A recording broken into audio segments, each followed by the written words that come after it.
мына 2018 жылы ғой осы бір мерекелік шара болды. Біз Алеке ансамблімен бір концертке шығатын болдық.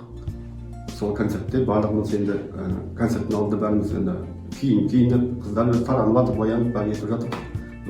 Домбыра дайындап, енді бір уақытта енді концерт ләзді бір уақытта басталғанда бір кісілер жаңағы концерт жүргізетін кісілер жүгіріп келді.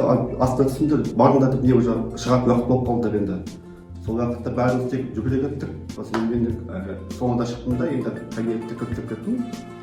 Біраз сұрадым, ешкім түгелі шыққан сияқты есік жаттым да астына түстім. Барлық ансамбль сахнаға келіп отыра қалды, дайындалып енді сахна көтеріп аша деген уақытта байқаймыз арамызда бір бала жетіспейтін сияқты музыкант.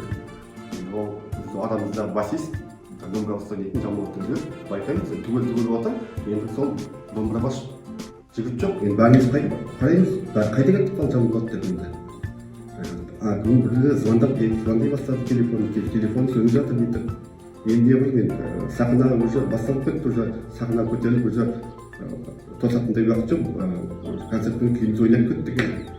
Басталып кетті, сондай бір уақиға болды. Содан кейін енді концерт біткеннен кейін ана жігітті іздемейміз, қайда кетті деп. Енді барлығымыз көтеріп жаңағы кабинетке барсақ, кабинетте ақасы біз оны күттіп кеттік. Сондай бір уақиға болды, күттіп кетті, ана бала жігіт ренжіп. Қалай мені ұмытып кеттіңдер дегенде. Сондай бір қызықты уақиға болған.